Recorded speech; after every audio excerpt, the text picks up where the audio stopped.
We are here to talk about Championship Sunday and to start dreaming about Super Bowl matchups. I'm going to start in the NFC. It will be the San Francisco 49ers traveling a little bit further south to LA to take on the Rams. In my mind, this one's interesting because both teams squeaked out their games last week. The Rams hanging on by the skin of their teeth against the Buccaneers, and the Niners basically doing the same against Aaron Rodgers and the Packers at a snowy Lambeau Field. Niners won 13-10 against the Pack. Rams, a little bit more score in there, took it 30-27 against Brady and his Bucks. I'm looking at this matchup and I see it as the Rams game to lose. If you're going on the numbers, Matt, I like LA. Jimmy G hasn't thrown a touchdown this entire playoff run. Without the conditions that were taking place at Lambeau Field, this should be a very pass-heavy game in my mind, which means the Rams are perfectly positioned with Matthew Stafford, Cooper Kupp, Odell Beckham Jr. to win this one. Last week, Stafford had 366 yards and 2 touchdowns in enemy territory. The guy's pretty good. He's balling out this postseason. He could do that or even better at home in friendly confines. Yeah, that's true. And here's one thing that I will want to bring up for the Niners defense. In week 9 they were 3-5, excuse me. They were staring at, another potentially mediocre season. But since then they've gone 9-2, including the wins in the playoffs. So honestly, I like the Niners in this game. I just think they got too much going for them. They have so much talent at skill positions in Deebo Samuel, Brandon Ayuk, Elijah Mitchell. And Jimmy G, he's made some bad decisions, but they've been able to recover from those decisions. He hasn't made a decision that's absolutely killed them. And could it happen? It absolutely could happen in this game, but I just have to go with the Niners in this one because I just like how they're playing so far. They've been absolutely rolling. I mean, 2 losses since November 7th. That's insane. And it's going to be January 28th, January 30th this tomorrow. Excuse me. Yeah, you know what? I'm going to take the Niners as well on this game. And, you have to put in mind how critical people have been of Jimmy G. I know you mentioned the fact that he's not thrown anything. It's so interesting to see this change in the way a quarterback is playing the game in comparison to a pass-heavy Matt Stafford, who has that ability to throw. He has that arm. He has that talent. He went underused in Detroit, and now finally he has the receivers to where he can get this done. But the 49ers have been, I believe, 6-0 against the Rams in games recently. So you have to take that into account. You also have to take into account that I think the defense is slightly stronger on the 49ers side, mainly when you look at the amount of turnovers that the Rams gave away against the Bucs. I think that is a little bit scary for me to then say to the Rams, okay, I think going on the basis that Matt Stafford has a great passing game, he gets everything done, can that defense make sure they stay succinct and not turn the ball over as frequently as they did against a guy like Tom Brady, who couldn't capitalize in that game, but I would not put it past the 49ers to not capitalize in this game. I think genuinely Jimmy G is a good quarterback. I know that gets a lot of hate. I know people throw that around. He seems like a mediocre guy. His team still has a lot of faith in him, and that's what really matters. If your receivers and the rest of your offensive line still believes in you, when you are supposedly not putting up the numbers of a stereotypical quarterback, something is still being done right by him, and he has that IQ to where he is playing the game right, he understands what he's doing, and I think he could potentially bring it for the 49ers. I think they've been so good this year, and they've honestly flown under the radar for me, because you never expect to think the 49ers are going to be, a great team this year, they're an amazing team. But they are. And I feel like they have played it so well this year and almost played it a little safe, if you want to say that, to take them all the way to this Rams game where I think in this California matchup, I think the 49ers will take it. Yeah, I can't subscribe to that. I'm sorry, guys. I gotta play the odd man out here. I'm taking the Rams for this reason, really. For as much as I'd like to sit here and say that I have so much faith in Matthew Stafford, I don't. I think he's had a good playoff run. I think that continues for the most part in this game. Really, the X factor to me is the idea that Trent Williams might not play for the 49ers. That's a big offensive line piece for those guys. And last weekend, Aaron Donald and Von Miller got to Tom Brady consistently. And that was because Tristan Wirfs was out, another big piece of that offensive line. If Williams doesn't play, it's going to be a long day for Jimmy Garoppolo in the pocket because Von Miller and Aaron Donald are still elite pass rushers. Aaron Donald, probably the greatest player in football right now in terms of sheer ability to control a game from the line of scrimmage. It's Aaron Donald. And at one time, Von Miller was the same sort of guy in Denver. That Super Bowl 50 team would not have been as great without Von Miller. Key piece for them. So I'm looking at this weekend. If Williams doesn't play, Jimmy's going to have to deal with a lot of traffic. And I'm not sure he's going to be able to do that. So it might not matter whether or not Matthew Stafford can put up 20, 30 points. He might only have to put up 17 to win the game. I don't know. But one thing is for sure, if there's no Williams, Jimmy's going to have a rough day. Does that factor in for you guys?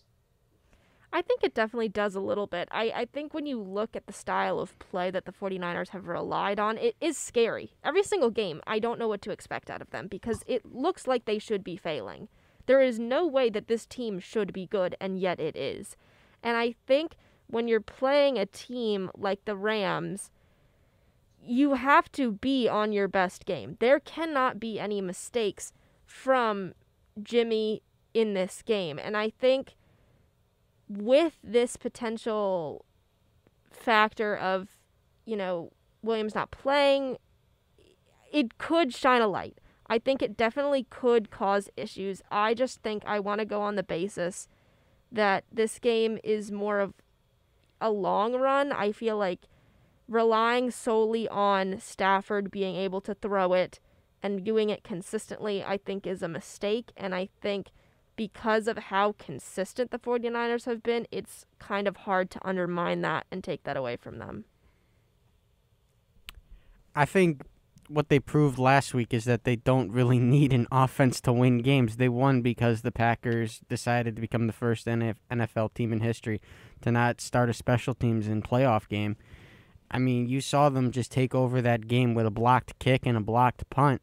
It's probably not going to happen again tomorrow.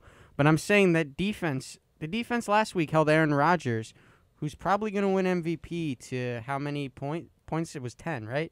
Yeah. And they still found a way to win. So that defense is scary, especially with a guy like Nick Bosa, on the blind side. Ooh.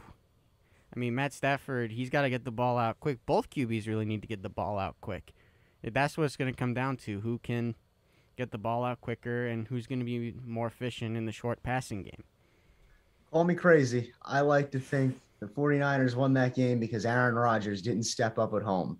But I guess that one remains to be seen. Certainly should be an interesting one. I feel like it's a combo of both.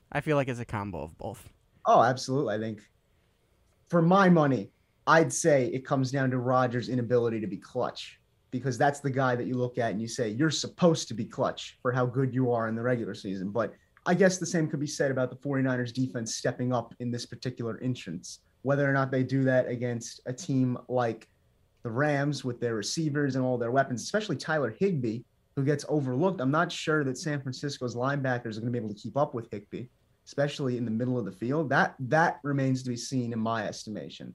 That's the first game on the docket tomorrow. But there is one other at night, the nightcap, if you will, between the Cincinnati Bengals and the Kansas City Chiefs.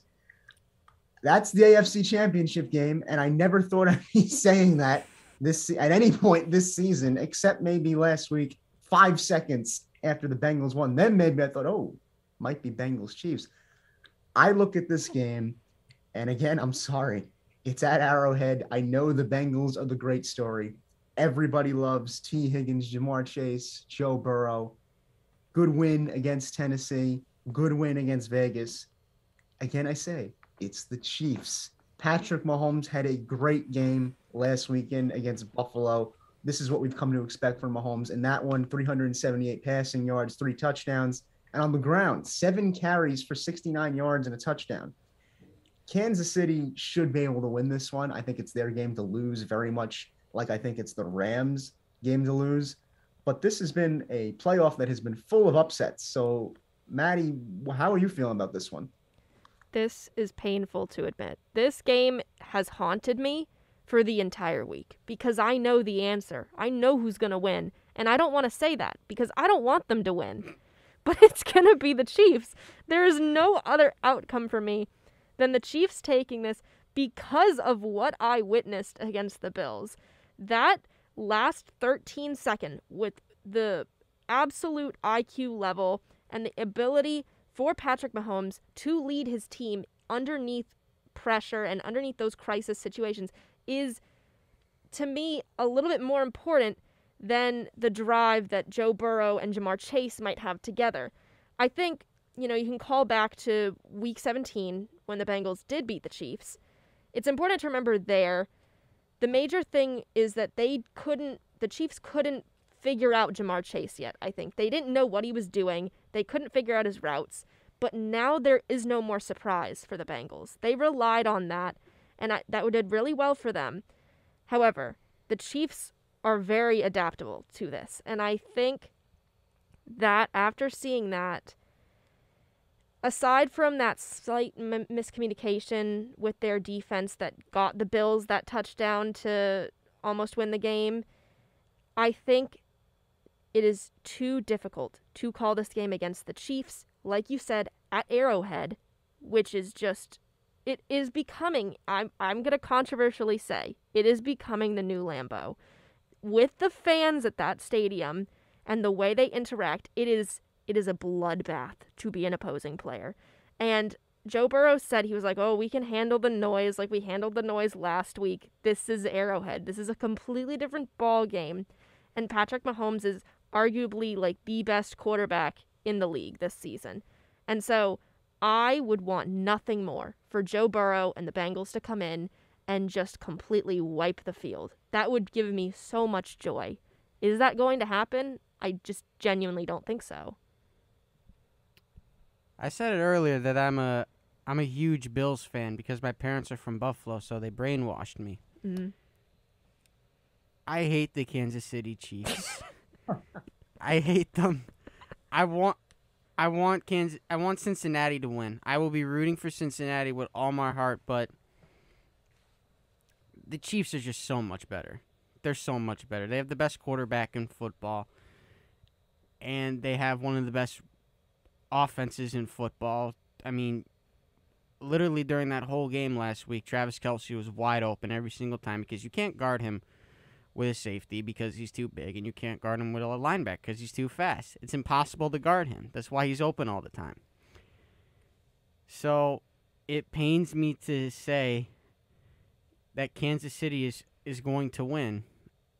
I want Cincinnati to win. I'll be rooting for them tomorrow, but Kansas City has this. They're going to the Super Bowl, and my Super Bowl is a rematch from Super Bowl 54. When it was Niners-Chiefs.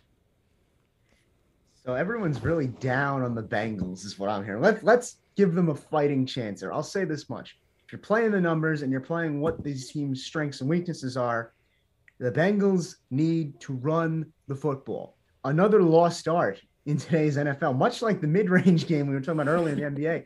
Nobody seems to like to run the football anymore because all the rage is these quarterbacks that can throw it 50 yards and run themselves. So what do we need a running back for? But anyway, I digress. The Chiefs are not good against the run attack defensively. They're not. Not for an AFC Championship contending team, at least. The Bengals have an experienced guy in Joe Mixon. Early in the year, he was really helping Joe Burrow in that, you could run it with Joe Mixon a couple of times and create play action opportunities so that when Burrow drops back, he's got a wide open Jamar Chase. He has a wide open T. Higgins right there. In my mind, you need to run the ball. Joe Mixon's going to have to be an X factor if the Bengals want to win this thing. I'm also reminded of the game a few years ago in the wild card between the Titans and the Patriots. Titans ran the ball the whole game with Derrick Henry. Not saying Joe Mixon's Derrick Henry at all, but the idea there was clock control. Control the time of the game. Make your opponent play at your pace. That's what the Bengals have to do here. You're not going to beat them in a shootout. Talent-wise, you're nowhere near Kansas City. Can you win a smart football game where you control the clock? Maybe. Does Joe Burrow and company have it in him?